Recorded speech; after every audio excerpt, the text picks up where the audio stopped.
This is one of the maps from the Leventhal collection at the Boston Public Library. But you start to get an understanding here of what Boston was like in the past and the centuries of land making. Here's Boston. Dorchester Flats is all of the Seaport District. Here's the North End. Here's downtown. Here's all of the Back Bay. So you start to get an understanding of all of this land building that occurred from Boston's founding in the early 1600s to today. A lot of those areas are vulnerable in the future because of where they were built relative to sea level rise. So as we start to look at a couple feet of additional sea level rise, some of those areas are recaptured really by the sea or vulnerable.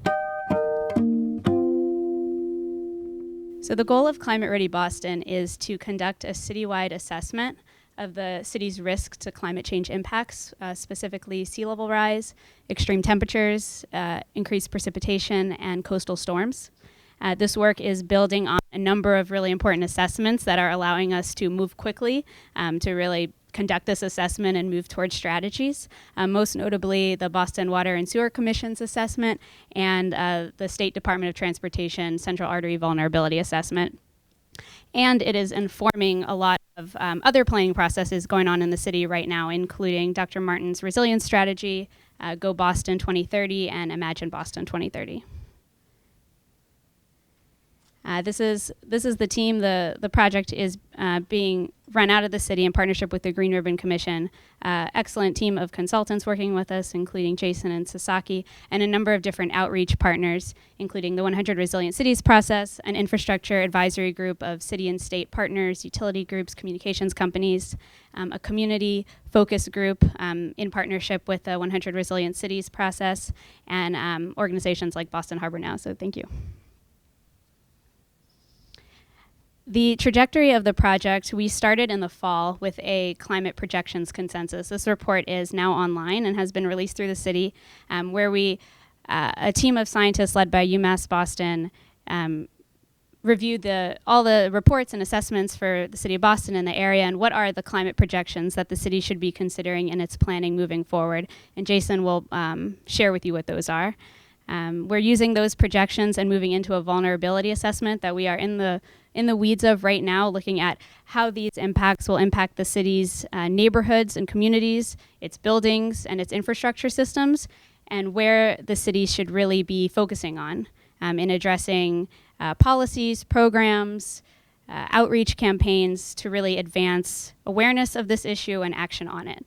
So we are now in the vulnerability assessment, wrapping it up, moving towards the resiliency initiatives with the goal of a final report by this summer. And now I think I will turn it over to Jason to give an update on all of that. So I'm going to give a quick update on some of the items. A couple things just to note on amongst the whole team. So this is being done in partnership between the Green Ribbon Commission and City of Boston. I see Lisa Engler in the back. It's being funded in part with a grant from the Coastal Zone Management, Mass Department of Coastal Zone Management. And then we've got all of our outreach partners and then our team that we're working with Arcadis and HRNA and UMass Boston. I'm going to give a quick overview. Paul Kirshen's here from UMass Boston. He and Ellen Douglas have been leading this climate consensus with the different researchers representing most of the universities in the UMass system, as well as Tufts and MIT, BU, Northeastern, Harvard, many of the institutions in the area, and I'll get into that. So within the climate consensus, the Boston Research and Advisory Group that Paul and Ellen and Rebecca's been doing a lot of work managing the team. Looking at really the four climate hazards: sea level rise, storms, extreme temperatures, and extreme precipitation, and what it looks like for the future, looking at a lot of different peer literature and research that's been coming out to get an understanding what kind of impact that's going to have on Boston and the surrounding area. I think the first thing to really highlight here is the variability in it, and that's really a function of as we look to the future, as you start on the left, it really gets into the energy we use, what kind of energy we use and how we're using it, and that affects the different emissions. And those emissions are going to change our impacts in terms of all of these implications of sea level rise and storms and precipitation. So there's a wide range as we look at it. And people talk about what things will be like in 2100. What we're looking at is really this window primarily from 2030 to 2070. because once we hit 2070, that variability really starts to get pretty wide, and I'll demonstrate that. And so that affects things in terms of hot days, extreme temperature, and sea level rise. So as we're looking at this, we've synthesized this down, and this dark blue band, that's basically the what we're looking at as the most likely scenarios. That's taking basically the 17 to 83% most likely scenario. Could be a little higher, could be a little bit lower, but that's where we're looking at things within it. So what we've got our greatest level of certainty about is as we look at 2030, we're looking at most likely 8 or 9 inches of sea level rise just in the next 14 inches. It's pretty dramatic. To give some context, I think in the 20th century, 1900 to 2000, there's about 9 inches or 10 inches of sea level rise in Boston. So a pretty rapid rate of increase. And then you can see that range starting to grow so that when we look to 2070, we're looking very likely at about 3 feet. And as we look to 2100, that's where you see that range start to get really wide because we just can't project what that's going to be. We've got ideas, but it really is impacted by how people change and curb their habits today and what kind of energy we use in the future if we're using more renewable sources of it. But that most likely scenario by 2100 is in that 2.4 to 7.4 foot range of increased sea level rise. And it could be even as high as 10.5. So that just gives you a sense of how variable that is based on how we use energy and what types in the future. Increased storms and increased precipitation, you see a slight increase here. You know, this is in terms of the highest frequency storms where slight increase in that as you look ahead. And what gets really dramatic is the impacts in terms of temperature. So you look at here, if we look at today, days above 90 degrees, we typically have about 9 days above 90 each summer. We start to look at, when we look out to 2070, it could be as much as 90 days. That could be almost the entire summer. Similarly, as we look at cold days, today we have about 120 days where the temperature falls below 32 degrees and is freezing. In the future, it could stay relatively the same, but it could actually decrease down to as little as 34 days. So it could be a much warmer winter. The point here is that it's very variable. And so we've been starting to take a look at this, and we focused on the area that Dr. Martin talked about, really looking at what are some of the physical aspects and actually how that relates a little bit more broadly, and what does that hold in store for the future. So as we start to look at these different aspects of sea level rise, coastal storms, extreme precipitation, and temperature, what are the impacts? And I want to start with this. This is a good reminder for everybody to come back to. This is one of the maps from the Leventhal collection at the Boston Public Library. But you start to get an understanding here of what Boston was like in the past and the centuries of land making. Here's Boston. Dorchester Flats is all of the Seaport District. Here's the North End. Here's downtown. Here's all of the Back Bay. So you start to get an understanding of all of this land building that occurred from Boston's founding in the early 1600s to today. A lot of those areas are vulnerable in the future because of where they were built relative to sea level rise. So as we start to look at a couple feet of additional sea level rise, some of those areas are recaptured really by the sea or vulnerable. I'm going to share a handful of different maps here because we're in process here. And so there's a few that some folks have maybe seen at earlier meetings, and we'll be sharing some new ones. We've largely been looking at 10% likelihood of a storm that's a 10-year storm. 1% is the 100-year storm. 0.2%, that's the 500-year storm. What we've largely been trying to focus on is the 10-year storm because of the likelihood of it. And then what we've also been looking at is the 100-year storm because as we've looked at areas, those are just kind of the most frequent indicators. And you start to look at 2013. This is kind of our annual flooding today during a 100-year storm. You see, a handful of areas starting to turn a little bit blue, little pockets of the Seaport District, pockets off of Columbia Point and Morrissey Boulevard, a few pockets up around East Boston, along the East Boston Greenway. And as we start to look to the future, you see some of these areas starting to increase. And we're going to zoom into a couple of these areas as well. But as you start to add to that, more of East Boston, areas around Suffolk Downs and Belle Isle Marsh, areas of Charlestown, and then starting to impact an even greater footprint in the Seaport District.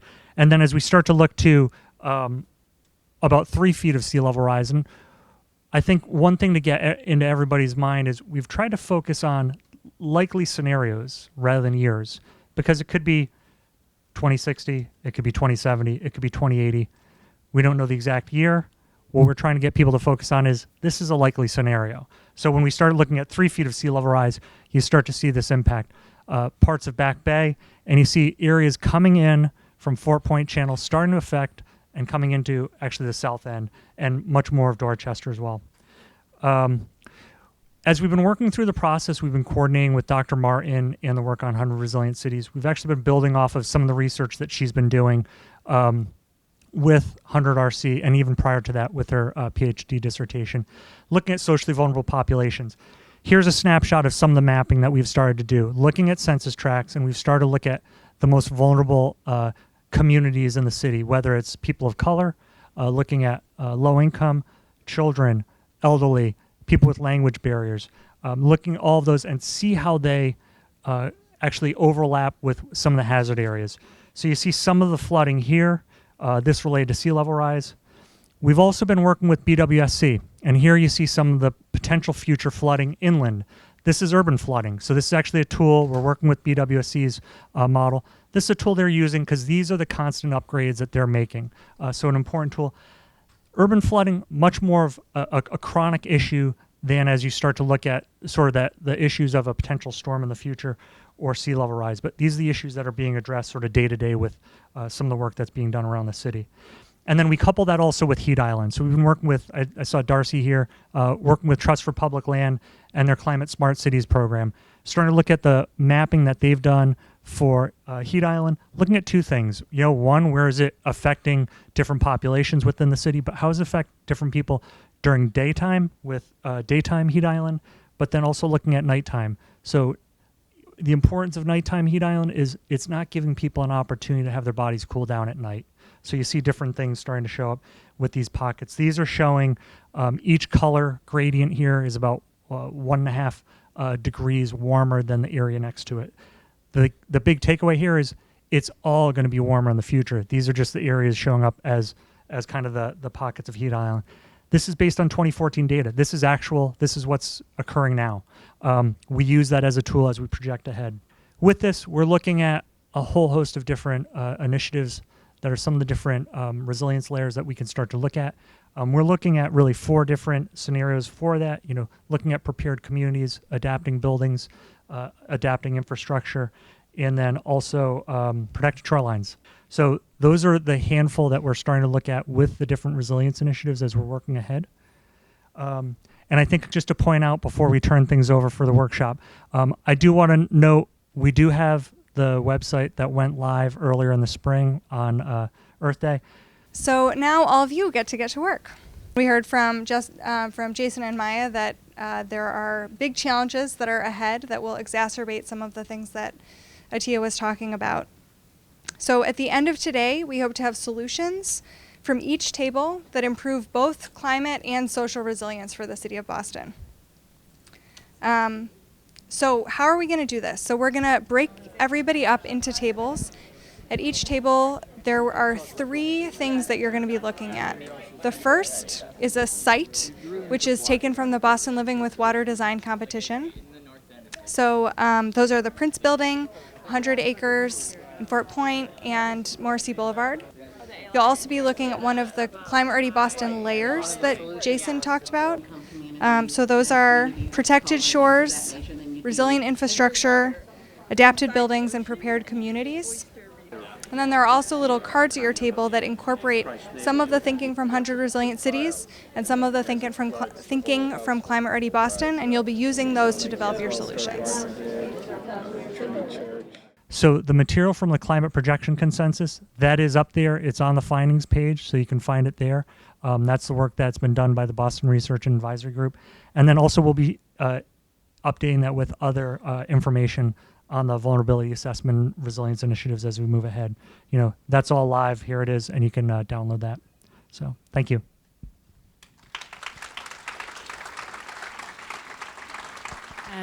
Repeating the question, how are we looking at protection of the entire Boston Harbor and not just the resilience of the city? And that is something that we're looking at through the protected shoreline layer to recommend if this is a direction that the city should, devote some more resources into. And just a few weeks ago, we did meet with Antonio DeMambro and hear more about his ideas and his presentation. So the question was about not just the extreme precipitation, but the extreme drought. That's one of them. I'll kind of look to Paul, and Paul, if you want to add on to it. But I think in looking at a lot of the materials, I think it was less conclusive in terms of, and Paul is nodding his head, less conclusive in terms of the drought and the impacts in this region. Second question was about water temperature and the impact to sea level rise and potential tropical storms coming up. Is that a good summary? Within the sea level rise and coastal model, so the team from Arcadis is our models. They're working with a couple pieces of data, one being the coastal model developed by Mass DOT. In that, it's a complex model that is accounting for all of the different aspects of the different modeling scenarios. I think, while it's modeling all the storms, it's safe to say that probably the greatest impact to Boston is really nor'easters than the tropical storms. And so with the tropical storms coming up the coast, typically pretty well buffered in most instances by Long Island, Rhode Island, the Cape, unless it were to create, basically a hairpin turn and come back. So that is being accounted for in the different modeling with that. Yeah, that's an interesting question. What's going on with the development in the seaport that's already in and that's not considering this? What's going to happen moving forward? What should happen to buildings that have maladapted? That's a tough question. The development pipeline, can take a decade, and many buildings were permitted and going through that, before these conversations had gained the momentum that they maybe have now. Currently there's a resiliency checklist that development has to fill out. That's gone a certain way in increasing sort of awareness, and then the awareness has also come from the development side, as you said, in some cases, especially with those that have properties and have developed in New York as well. Definitely a goal of this work is to move towards more strict or more robust standards or guidelines for development, and it's definitely the direction that we're going in. Please join me in thanking Maya and Jason.